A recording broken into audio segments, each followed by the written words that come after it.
네, 안녕하세요. 설월기입니다. 다들 주말 잘 보내고 계시죠? 오늘은 월 1,000만 원을 벌 수 있다고 퇴사를 권하는 사람들에 대한 생각에 대한 이야기를 해볼까 합니다. 최근 몇 년 사이에 직장인들 사이에서 월 1,000만 원 수익이라는 단어가 굉장히 강력한 유혹처럼 작용하고 있습니다. 유튜브나 블로그나 SNS를 조금만 둘러보면 누구나 할 수 있고 회사 다닐 필요 없고 퇴사하고 창업이나 투자에 집중하면 월 1,000만 원은 기본이다라는 식의 메시지를 어렵지 않게 접할 수 있죠. 이러한 현상은 단순히 개인적 선택의 문제가 아니라 우리 사회 전반의 경제구조와 노동가치관 그리고 개인의 심리적인 욕망이 뒤엉켜 만들어낸 복합적인 결과라고 볼 수 있고요. 그렇다면 과연 월 1,000만 원을 벌 수 있다는 말에 혹해서 퇴사를 권하는 태도가 얼마나 현실적이고 바람직한 것일까에 대한 좀 생각을 해보려고 합니다.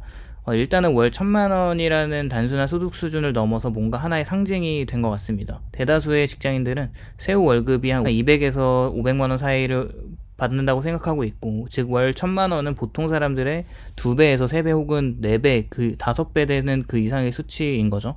이러한 차이는 단순한 금전적인 여유가 아니라 삶의 질이나 사회적 지위, 선택의 자유까지 포함됩니다. 사람들은 월 1,000만 원이라는 말을 들으면 단순히 돈을 버는 것을 떠올리기보다는 억압된 회사 생활에서 벗어나서 자유롭게 살 수 있다는 상징으로 이해하고 있어요. 그래서 이 수치가 경제적 목표라기보다는 해방의 언어에 가깝다고 보고, 퇴사를 권유하는 메시지가 쉽게 먹히는 이유도 여기에 있는 것 같습니다.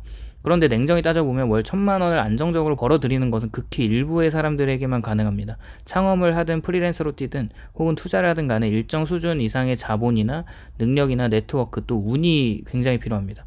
무엇보다도 꾸준히 유지 가능한 소득인지가 핵심이고요. 많은 경우 퇴사를 권유하는 사람들은 불확실성을 의도적으로 사실 은폐하고 감춥니다. 마치 누구나 마음먹으면 월 1,000만 원을 벌 수 있는 것처럼 이야기해요. 그러나 현실은 다르죠. 창업의 경우 5년내 폐업률이 절반을 넘어가고, 투자의 경우에는 원금 손실이 발생 가능성이 항상 존재합니다. 안정적인 직장 소득을 포기하고 나서야 비로소 월 1,000만 원이 얼마나 달성하기 어려운지 절감하게 되고요. 또 직장에서 받는 월급의 노동에 대한 대가라는 점에서 안정성을 가지게 되는데, 물론 해고나 구조조정의 위험이 있지만 적어도 성실히 다니는 동안에는 매달 일정한 돈이 들어옵니다.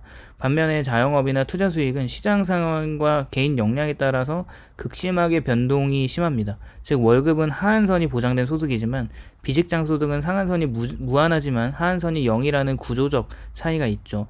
따라서 퇴사를 권하는 말은 이 본질적인 차이를 무시하고 단순히 금액의 크기만 강조하는 오류를 범하고 있어요. 그렇게 사람들이 이런 말에 쉽게 흔들리는 것은 심리적인 요인이 크다고 보고, 직장 생활은 규율과 제약, 상사의 지시나 성과 압박 속에서 이루어지는데 많은 직장인들이 회사에서의 일상을 감옥에 비유를 하죠. 이때 월 1,000만 원은 자유의 열쇠처럼 다가오고요. 더구나 현대사회나 SNS를 통한 타인의 성공담이 과장되게 노출되고, 나는 퇴사하고 월 1,000만 원을 번다는 식의 콘텐츠는 사람들의 상대적 박탈감을 자극을 합니다. 결국 나도 할 수 있지 않을까라는 착각을 강화하고 퇴사를 부추기는 심리적 압박으로 이어집니다. 퇴사와 월 1,000만 원 담론은 세대별로 다르게 받아들여지고 있어요. MZ세대는 회사에 대한 충성도가 낮고 자아실현 욕구가 강하고, 이들에게 월 1,000만 원의 담론은 나도 직장 말고 다른 길을 찾을 수 있다는 희망처럼 느껴집니다. 40대 50대는 사실 가족 부양과 노후 준비를 고려해야 하기 때문에 안정적인 월급을 포기하는 것이 훨씬 더 큰 리스크로 다가오고, 이들에게는 월 1,000만 원 담론이 허황된 이야기처럼 보이기도 하죠. 그렇게 퇴사 권유가 누구에게는 기회의 언어이지만 다른 이들에게는 위험한 유혹에 불과한 겁니다. 월 1,000만 원이라는 담론이 힘을 얻는 것은 단순한 개인 욕망 때문은 아니고요. 한국 사회 구조적 배경이 크게 작용한다고 보고 있어요. 높은 주거비와 생활비가 그 예인데 월 400만 원을 버는 직장인도 대출이자 월세, 자녀 교육비로 굉장히 빠듯하고, 그러니까 월 1,000만 원이 되어야 제대로 뭔가 살 수 있다는 인식이 퍼졌고, 한국 기업 구조에서 연봉이 급격하게 오르기는 어렵습니다. 따라서 직장 내 경로보다는 퇴사 후 다른 길을 찾으려는 움직임이 많습니다. 그렇게 퇴사와 고수익을 미끼로 한 교육 코칭 시장이 커지면서 이런 구조적인 문제가 계속 생겨나고 있죠. 그렇게 저는 월 1,000만 원이라는 수치가 실제로 가능하든 아니든 이를 근거로 타인에게 퇴사를 권하는 것은 무책임하다고 보고 있어요. 직장은 단순히 돈벌이 이상의 의미를 갖고 있고, 사회적 관계망, 안정적 생활 기반, 복지와 보험 등은 쉽게 대체할 수 없는 가치입니다. 또한 성공담을 공유하는 사람들은 대체로 성공한 사람만 드러내고요. 그 이면에 다수의 실패자나 빚더미에 앉은 사람들은 목소리를 내지 않죠. 따라서 퇴사 권유는 현실을 반쪽만 보여주는 행위라고 할 수 있습니다. 그렇게 퇴사를 고민하는 사람에게 필요한 것은 극단적 선택이 아니라 다리 놓기 전략인데요. 직장을 다니면서 사이드 프로젝트를 통해서 이게 뭔가 가능한지 불가능한지를 시험해보고 월 1,000만 원이라는 목표보다는 현재 소득을 보완할 수 있는 현실적인 수단을 찾고요.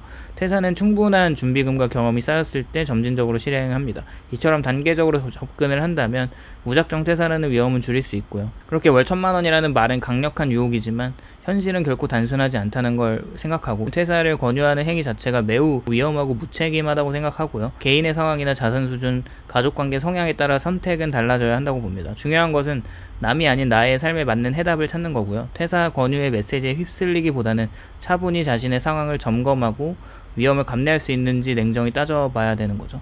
월 1,000만 원은 삶의 해방이 아니라 때로는 또 다른 속박과 불안정으로 이어질 수 있어요. 따라서 퇴사를 권유받았을 때 우리가 가져야 할 태도는 과연 이거가 내 삶의 현실적 대안이 될 수 있는가라는 자기 성찰이고요.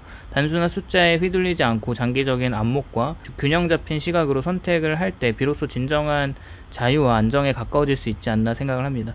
오늘도 시청해주셔서 감사드리고 공감이 되셨다면 좋아요와 구독을 꼭 눌러주시면 감사하겠습니다. 다음에 만나요.